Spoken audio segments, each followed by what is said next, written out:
네, 우리가 이제 탑승한 비행기가 우연히 이제 사막 한가운데 추락하고 말았습니다.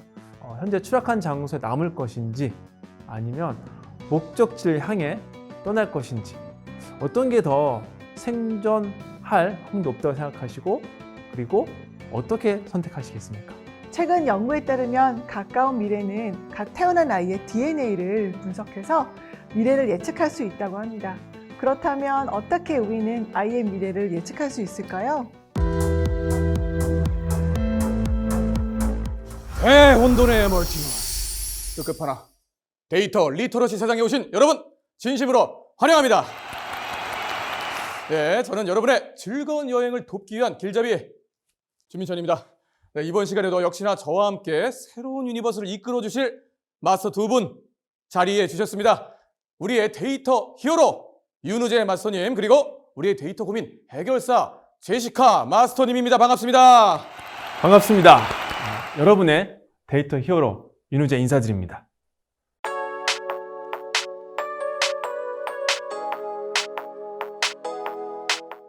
안녕하세요. 제시카입니다.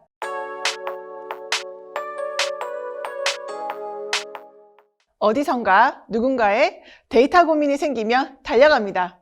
오늘도 저의 활약 많이 기대해 주세요. 네, 두 분의 든든한 마스터님과 함께하는 만큼 오늘도 아주 정말 든든한 마음으로 시작을 해보겠습니다. 자, 그럼 대포자를 위한 데이터 서바이벌 가이드. 자, 5번째 시간 오늘의 유니버스 주제는 뭔가요? 본격적인 주제 공개에 앞서서 두 분은 평소에 운동 좀 하시나요? 어떠세요? 갑자기요? 뭐 교수님 어떠세요? 숨쉬기 운동? 운동 아닌가요? 일리는 있는데 저는 요즘에 운동에 엄청 빠져 있거든요. 하루에 한 2-3시간씩 거의 PT도 받고 막 그러고 있습니다. 네네.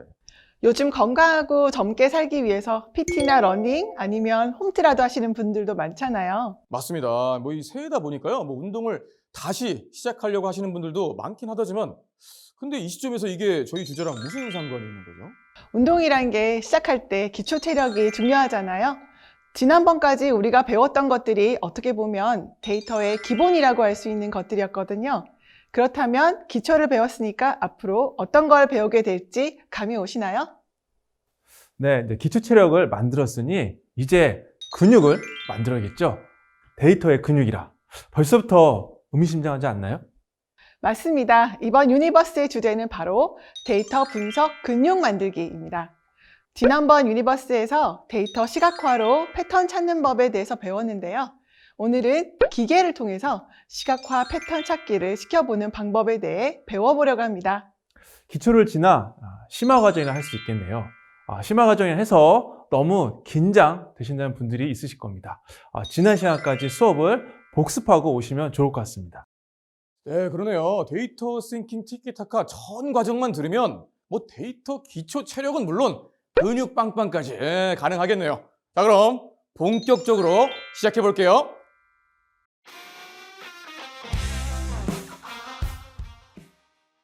네, 오늘도 역시나 많은 데이터 고민 사례들이 도착을 했는데요.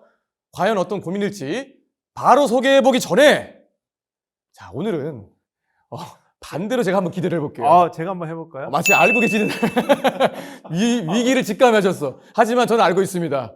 굉장히 좋아하신다는 거.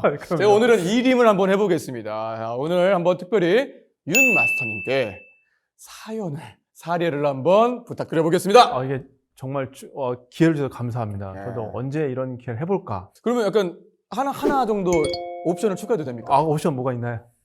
안녕하세요. 저는 부처에서 사투리 한번 해주세요. 사투리 어디 사투리? 이런 목소리로 사투리. 경상도. 경상도 한번 해주세요. 해보겠습니다. 사투리는 안 될 것 같아요. 서울 사투리 근데- 해주세요. 1초 정도 망설이셨어요. 해봤어요. 속으로. 맞습니다. 좋습니다. 이런 솔직함 너무 좋습니다. 그러면 교수님께서 편하신, 네, 말씀드릴게 편하신 걸로 한번 해주세요. 안녕하세요. 저는 땡땡 부처에서 일하고 있는 서땡땡이라고 합니다. 안 됩니다. 이건 교수님이잖아요. 그런가요? 안 되겠어. 테이크 2 다시 한번 갈게요. 레디. 이거 안 돼요. 왜냐면 교수님은 안 돼요. 다른 건 해야 돼. 무조건. 성별까지는 아니어도 다른 거 갈게요. 자, 레디. 큐. 안녕하세요. 저는 땡땡 부처에서 일하고 있는 서땡땡이라고 합니다. 저는 흔히 말하는 순혈 문과생입니다. 고등학교는 인문계 문과를 나왔고요. 대학 역시 문과 전공을 선택했습니다. 적성에도 찰떡이었고 다행히 취업도 성공해서 큰 걱정 없이 잘 지내고 있었는데요. 그런데 모두가 아시다시피 디지털 전환인가 뭔가 점점 교수님으로 돌아오죠. 맞습니다. 힘듭니다. 유지해 주셔야 돼요. 이거 힘을 주셔야 됩니다. 이거 힘이 떨어질 수 있어요. 이거 쉽지 않아요. 네, 빠르게 전환이 이루어지면서 순혈 문과인 저에게 너무나 가혹한 시련이 닥치게 됐습니다. 나름 데이터를 잘 써보겠다 이렇게 저렇게 노력을 해봤지만 주위의 반응은 냉담하기만 합니다. 야, 그냥 잘하는 거나 해라. 언제 배워서 언제 써먹어? 이런 구박을 받으니 오기가 생겨서 데이터 분석 공부를 시작해보려 마음먹었거든요. 근데 솔직히 전공은 전혀 다른 걸 갑자기 배우자니 너무너무 힘이 듭니다. 뭐 이렇게 시작해야 할지도 모르겠고 머신러닝을 해야 한다고 하던데 책을 보고 혼자 하려는 이해가 잘 안 돼서요. 이런 저를 위해 도움을 주실 분이 어디 안 계신가요? 라고 사연을 보내주셨네요. 일단 박수 드리겠습니다. 야, 이게 텐션 유지하는 게 해보셨죠? 느끼시지 쉽지 않아요. 느껴집니다. 이 에너지가 중간에 교수님으로 바뀌는 그라데이션 구간이 있었어요. 하지만 위기를 넘기시고 정말 대단하셨습니다. 예. 우선 사연을 보내주신 분께 박수를 다시 한번 박수를. 끊임없이 노력하는 분 정말 멋지십니다. 원래 누구나 처음은 다 어려운 것 같아요. 그렇다고 시도조차 안 하면 그냥 거기에 머물러 있는 상태로 끝나는 거잖아요. 그래서 뭔가 도전을 해야 역사도 이루어지는 것이라고 생각합니다. 시작이 반이니 파이팅! 화이팅! 화이팅! 기원합니다. 네, 맞습니다. 이제 아무 고민하실 것 없습니다. 우리 든든한 두 마스터님들께서 다 해결을 해주실 테니까요. 맞죠? 그렇습니다. 맞죠? 제시카. 좋습니다, 제시카. 갑니다. 네, 우선 그 머신러닝에 대해서 물어봐 주셨습니다. 네, 모든 데이터 분석에서 머신러닝을 해야 할 필요는 없습니다. 하지만 기대하는 결과를 우리 사람은 뭔가 예측하고 싶지 않습니까? 그럴 경우에는 머신러닝을 적용하는 것이 훨씬 효과적이고 효율적일 수 있습니다. 최근에 소개된 많은 그 머신러닝의 알고리즘은 거의 신의 영역에 많은 것들을 예측하고 있다고 생각합니다. 머신러닝을 사용하는 분들은 다들 느끼시고 또 입을 모아 이제 머신러닝이 인간의 영역을 넘어서까지 예측을 하고 있다, 이 이야기를 하고 있습니다. 제가 재미있는 예를 하나 들어보겠습니다. 최근 연구에 따르면 가까운 미래는 갓 태어난 아이의 DNA를 분석해서 미래를 예측할 수 있다고 합니다. 그렇다면 어떻게 우리는 아이의 미래를 예측할 수 있을까요? 글쎄요, 타임머신을 타고 미래로 한번 가서 직관을 하고 이렇게 오고 이런 게 아니면 이게 현실적으로 가능한 일일까요? 그럼요. 전혀 어려운 일이 아닙니다. 아주 단순한 개념인데요. 미국 국립유전체연구소에 의하면 특정한 질병 혹은 특질과 통계적으로 연관성이 있는 유전자를 찾는 것이라고 합니다. 예를 들면 A라는 질병이 B, C, D의 유전자와 관련성이 높다면 BCD의 유전자를 가진 김 씨는 A 질병에 걸릴 확률이 높을 수 있습니다. 그러나 여기서 한 가지 우리가 유념해서 이해해야 할 것은 BCD 유전자가 A를 발생시키는 유전자인지 알 수 없다는 거죠. A 질병은 우리가 모르는 유전자에 의해서 발병될 수 있지만 김 씨에게 BCD 유전자가 있다면 A 질병이 나타날 수도 있다는 것입니다. 이렇게 통계적인 데이터를 분석해서 정답에 가까운 결과치를 얻어내면 많은 도움이 되겠죠? 유독 방금 굉장히 AI 같으셨어요. 맞습니다. 야, 거의 알파고 틀림이 없어. 오차가 없는 설명 감사합니다. 뭔가 멋지고 이 설명 들어보니까 영화 기억나세요? 마이너리티 리포트. 예, 그게 좀 떠오르는 것 같습니다. 예. 물론 모든 머신러닝 알고리즘을 이해할 필요는 없습니다. 아주 간단한 머신러닝으로도 높은 효과를 기대할 수 있습니다. 우리가 좀 가장 쉽게 할 수 있는 머신러닝 알고리즘 하나를 소개하려고 합니다. 랜덤 포레스트라고 합니다. 제가 이 단어를 선택할 때 조금 어려움이 있었습니다. 이해하는 게 어려울 수 있으니까요. 우선 랜덤 포레스트 이해하기 전에 의사결정 나무라는 것을 먼저 이해하셔야 됩니다. 나무요. 나무, 네. 그래서 간단한 게임 한번 우리 같이 한번 해볼까요? 좋습니다. 네. 자, 그러면 게임의 방식은 어렵지 않습니다. 요즘 유행하는 심리 테스트와 비슷합니다. 제가 지금부터 어떤 상황에 대해서 간단하게 설명을 좀 드리겠습니다. 그 상황을 상상하시면서 한번 들어보세요. 여러분들도 한번 같이 참여해 주시기 바랍니다. 이제 저희가 코로나는 끝나고 많은 분들이 이제 여행을 많이 가시죠. 그래서 우리도 어느 날 문득 유럽, 아프리카로 이제 떠나갔습니다. 네, 우리가 이제 탑승한 비행기가 우연히 이제 사막 한가운데 추락하고 말았습니다. 다행히 다친 곳은 없지만 추락한 장소가 목적지에서 한 70km 떨어져 있습니다. 우리의 이제 위기 상황에 놓은 우리 여기 계시는 MC님, 그리고 제시카님, 그리고 학습자 여러분, 이런 상황에 닥친다면 현재 우리가 살기 위해서 현재 추락한 장소에 남을 것인지 아니면 목적지를 향해 떠날 것인지 어떤 게 더 생존할 확률이 높다고 생각하시고 그리고 어떻게 선택하시겠습니까? 일단 정신 차렸습니다. 상상을 했고요. 자, 어떠세요? 저는 남아있는 게 맞을 것 같은데요. 누군가가 저를 구조해 줄 때까지 버티기 작전을 할 것 같습니다. 일리가 있는 게 사실 좀 고민을 많이 했어요. 들으면서. 왜냐하면 사실은 영화에서도 그런 거 많이 나오잖아요. 기다렸으면은 만날 수 있는데 엇갈려가지고 못 만나는 경우가 있다 보니까 사실 저는 마음으로는 움직일 것 같은데 이런 사례들이 많다 보니까 엇갈리지 않기 위해서 남아있을 것도 같은데요. 네, 두 분은 남아있는 걸로 선택하셨죠? 자, 그럼 계속 우리 사막 탈출 여행을 시작해 보도록 하겠습니다. 네, 남아있던 길을 떠나던 생존 물품이 필요할 겁니다. 다행히 이제 비행기에는 여러 가지 생존 물품이 들어 있습니다. 그중 12가지 물품이 있는데 화면에 물품 사진을 보십시오. 네, 12가지 물품이 있습니다. 손전등, 그리고 붕대, 선글라스, 칼, 총, 낙하산, 항공지도, 물 1리터, 두꺼운 옷, 나침반, 동식물, 도감, 그리고 화장용, 손거울이 있습니다. 자, 12가지 물품 중에서 가장 필요한 5가지를 한번 골라봐 주십시오. 저희 손에 이걸 쥐어주신 거 보니까 뭔가 적으라는 말씀이신 것 같은데 한번 적어볼게요. 일단 그럼 다시 한번 그 물품을 보여주세요. 자, 이건 좀 신중해야지. 신중히 하셔야 됩니다. 신중할게요. 네. 같이 보시는 학습자분들도 한번 적어보시기 바랍니다. 그럼 좋을 것 같습니다. 네.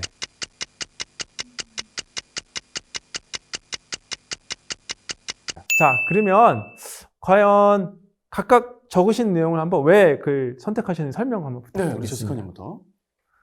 저는 물, 손거울, 칼, 두꺼운 옷, 손전등 이렇게 선택했는데요. 그 이유가 일단 사막이니까 물이 필요할 거고, 그리고 어떤 동물을 마주치거나 뭐 뱀을 마주치거나 한 생명의 위협을 느낄 수 있으니까 칼을 선택했고요. 그리고 밤에 추울 거니까 두꺼운 옷, 그리고 지나가는 비행기나 뭐 이런 사람들이 지나가면 손거울로 이렇게 햇빛을 반사시켜서 반짝거리게 보여서 구해달라고 하려고 손거울, 그리고 밤에 혹시나 필요할 것 같아서 손전등을 선택했어요. 다 일리가 있네요. 들어보니까 저는 이렇게 멍청한 선택을 한 거죠. 네. 저도 한번 말씀을 드리자면 사실은 칼이랑 총을 같이 골랐는데 둘 중에 뭐가 더 위험한 동물이 많이 있다면 그래 총이 낫겠다. 칼도 괜찮은데 너무 고민했어요. 총이 날 것 같고 일단은 저는 이제 지도를 좀 골랐습니다. 지도가 있어야만 될 것 같아서 어디에 있는지 정도 느낌을 받아야 되는데 이 지도와 연관성이 있는 게 나침반이라고 생각했어요. 그러니까 방향 위치를 알아야 지도가 쓸모가 있는 거기 때문에 나침반과 지도를 세트로 했고 저도 역시 똑같은 거 유일하게 물은 너무 있어야 될 것 같다. 그리고 마지막이 끝까지 고민했는데요. 이게 생각보다 어느 더운 지역도 밤은 또 기온이 다르더라고요. 그래서 두꺼운 옷이 꼭 똑같네요. 그거 있어야만 될 것 같아서 이렇게 총 5개를 한번 골라봤습니다. 네, 과연 두 분 중 어떤 분이 사망해서 과연 살아남을 수 있을까요? 이게 근데 어떤 변수냐에 따라 누가 살아남을 달라질 것 같아요. 그렇죠. 네. 뭘 선택하냐에 따라 달라질 수 있습니다. 왜냐면 칼을 고르셨는데 엄청난 짐승이 나타나면 칼로는 이게 코뿔소 이런 거 어렵잖아요. 맞죠? 코뿔소 나타나면 도망가면 되죠. 속도가 어떻게 도망가? 그럼 제가 정답을 알려드리겠습니다. 한번 제가 정답 한번 좋습니다. 비교 한번 보시기 바랍니다. 이 게임의 목표는 뭐죠? 우리가 사막에서 살아남는 거, 그렇죠? 생존 확률을 높이는 것입니다. 그럼 첫 번째 질문이었던 내가 추락한 장소에서 남을 건지 떠날 건지. 그렇죠.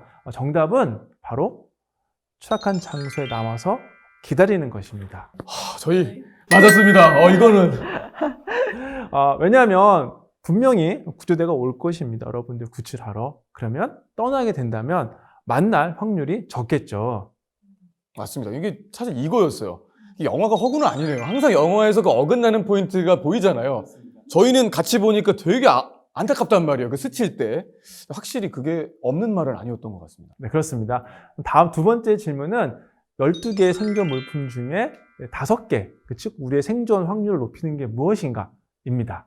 정답은 화장용 손거울, 두꺼운 옷, 한번 맞춰보세요. 옷 맞았어요. 물 1리터, 낙하산, 칼입니다. 보이죠? 이런 낙하산. 낙하산이 필요합니다. 이미 사막에 떨어졌는데 낙하산이 왜 필요한가요? 네. 일단 남아있기 때문에 구조대가 우리의 위치를 알리는 게 중요하죠. 그래서 손거울은 햇빛을 반사해서 우리의 위치를 알려주고요. 낙하산도 멀리서 보면 네, 우리의 위치를 알 수 있습니다. 하얀색으로 크니까요. 네. 그리고 특히 낙하산과 아까 말씀하신 두꺼운 옷은 밤에 우리가 이제 추위를 견딜 수 있는 오늘 사용할 수 있습니다. 맞았어. 그리고 뭐 1리터는 당연히 다 필요하고 칼은 주위에 선인장을 잘라서 수분을 공급할 수 있습니다. 그렇습니다. 그래서 결국 우리가 물품은 구조대가 올 때까지 오랫동안 버틸 수 있는 것들로 선택을 하셔야지만 생존 확률이 높아지게 되는 겁니다. 아니 사막에서 정말 무서운 동물 어떻게 칼로 안 될 수 있지 않습니까, 마스터님? 사막에는 코뿔소가 없죠. 그렇죠, 그렇습니다. 뭐 없나? 뱀 이런 거? 네. 이 게임은 결국은 우리가 의사결정 나무라는 알고리즘을 한번 표현해 본 겁니다. 네. 보시는 것처럼 의사결정 나무는 생존 확률을 높이는 데 중요한 변수들의 조합을 찾는 것입니다. 이 게임에서 구조를 기다리고 정답과 같이 5개의 물품을 선택했다면 생존할 확률은 85% 이상입니다. 그 의사결정 나무도, 즉 컴퓨터는 이런 조합을 통해서 생존 확률 높이기 위해서 어떤 필요한 물품을 선택하는 방식으로 알고리즘이 작동합니다. 의사결정 나무의 가장 큰 장점은 매우 직관적이고 처리 속도가 빠르다는 것입니다.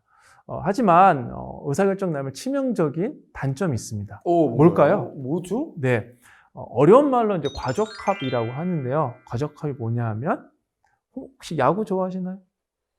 저는 축구 좋아합니다. 축구 좋아하시면 야구나 축구나 비슷합니다. 훈련에서는 강하지만 실전에 약하다. 네, 그런 것입니다.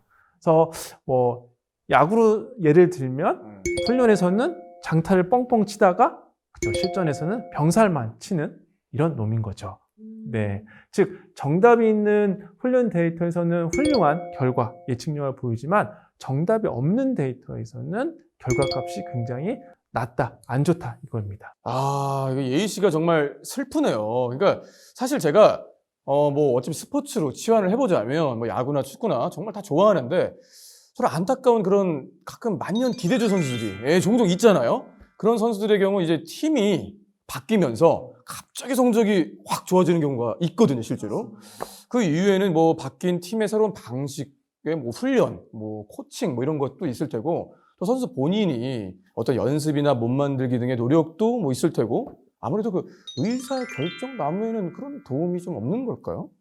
그래서 많은 과학자들이 연구를 했습니다. 이런 단점을 보완하기 위해서 랜덤 포레스트가 탄생한 겁니다.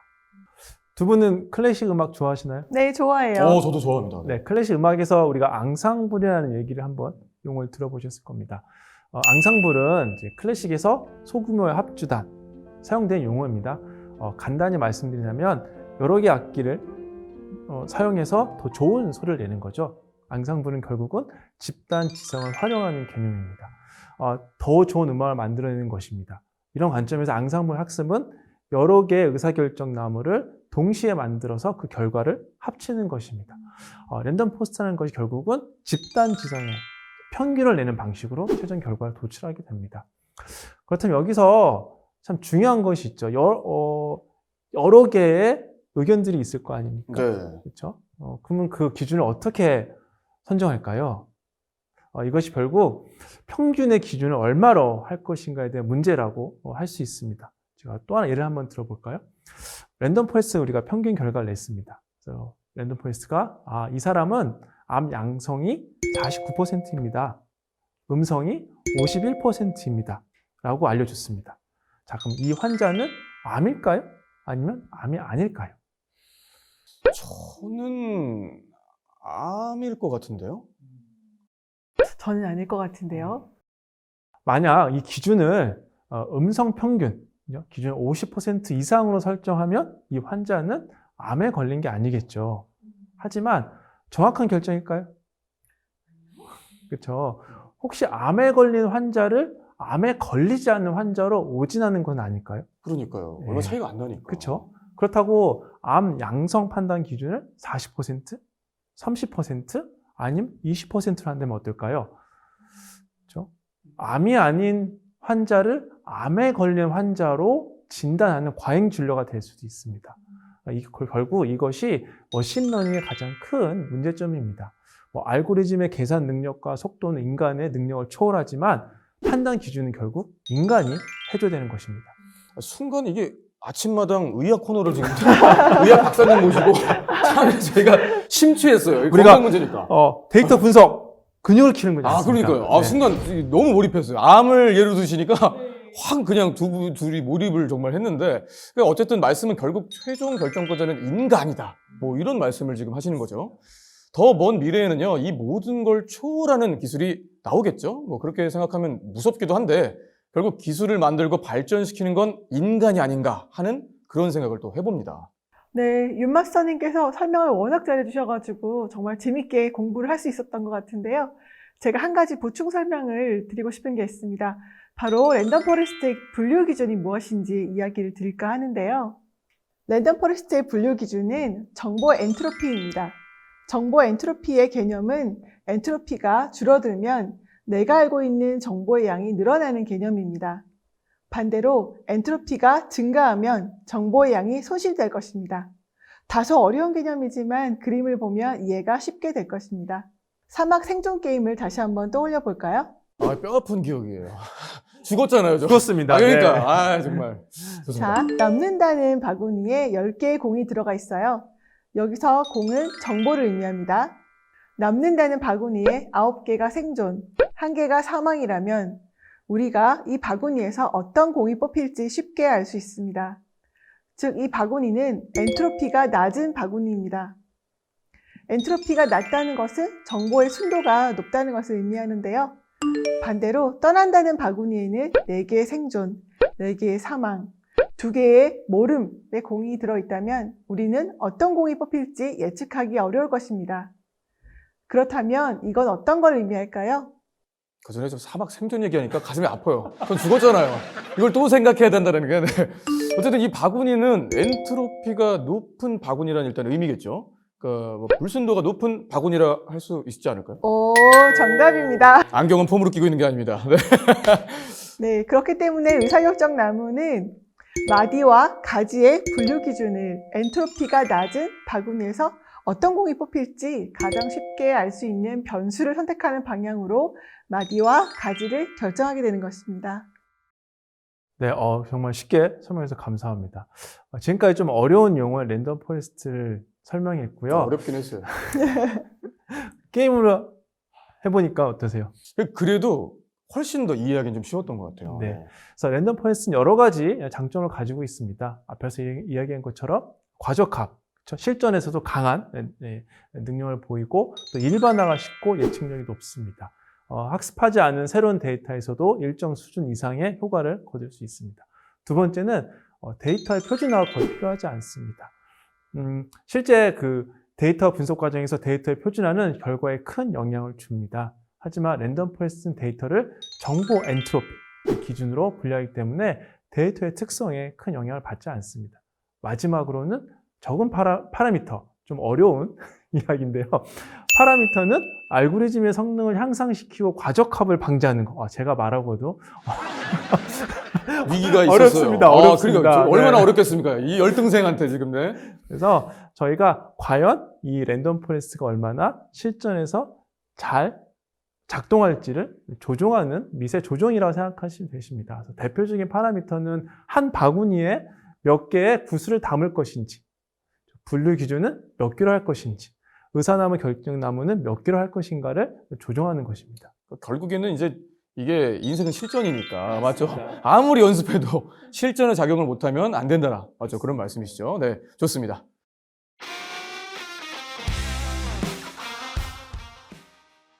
자, 오늘은 지금 데이터 분석 근육 만들기. 정말 유니버스에서 진행을 해봤습니다. 좋아요, 좋아요. 좋습니다. 자, 어떻게 제 데이터 근력 좀 붙은 것 같나요? 네, 시작할 때보다 훨씬 좋아진 것 같은데 아직 살짝 아쉬움이 남습니다. 네, 근력 운동도 상체하고 하체를 따로 해줘야 고루 근육이 붙는 것처럼 데이터 분석에 대해서 조금 더 배워봐야 되지 않을까요? 맞습니다. 네, 그래서 다음 시간에 역시 데이터 분석 근육 만들기를 이야기해 보려 합니다. 실제 데이터를 가지고 설명을 진행하겠습니다. 기대 많이 해주세요. 좋습니다. 데이터 몸짱 되는 그날까지 저희는 계속 달려보려고 합니다. 따라와 주실 거죠? 좋습니다. 네, 데이터 고민 상담은 앞으로도 쭉 계속됩니다. 저희 댓글로 아시죠? 이 타임이에요. 댓글로 고민 사연 보내주시면 감사하겠고요. 전국의 공무원분들이 데이터 고민이 사라지는 그날까지 네버 스탑! 끝까지 달려보겠습니다. 이것도 한번 같이 해볼까요? 그럴까요? 좋습니다. 전국의 공무원분들의 데이터 고민이 전부 사라지는 그날까지 네버 스탑! 끝까지 달려보겠습니다. 자, 그럼 이제 인사를 드려야겠죠? 다음 유니버스에서 다시 만나요. 안녕!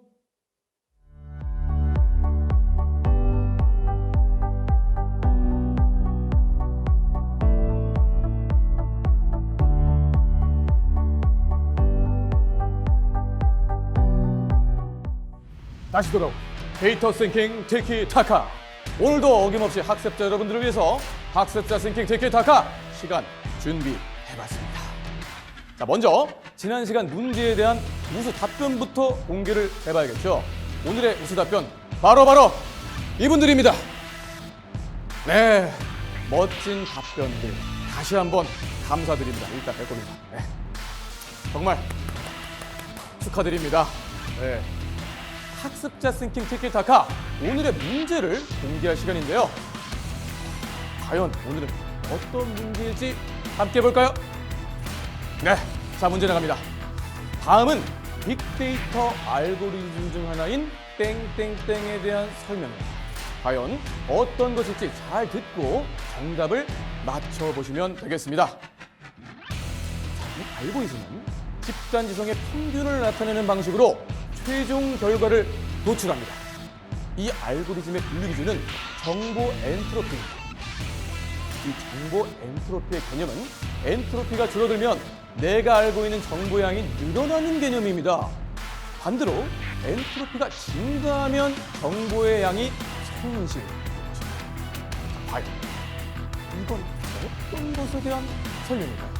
과연 정답이 무엇일지 답변 남겨주시면 되겠습니다. 자, 학습 영상 우측에 답변 참여기 버튼 클릭 눌러서 다양한 의견 남겨주시면 되고요. 또 다른 사람들의 의견에도 하트 꾹꾹 눌러주는 거 잊으시면 안 되겠죠? 우수 답변자에게는 커피 선물 기다리고 있으니까 많은 참여 부탁드리겠습니다. 자, 여러분의 아이디어가 반짝반짝 빛나는 기발한 답변들을 기다리고 있겠습니다. 그럼 다음 유니버스에서 다시 만나요. 안녕! 뿅!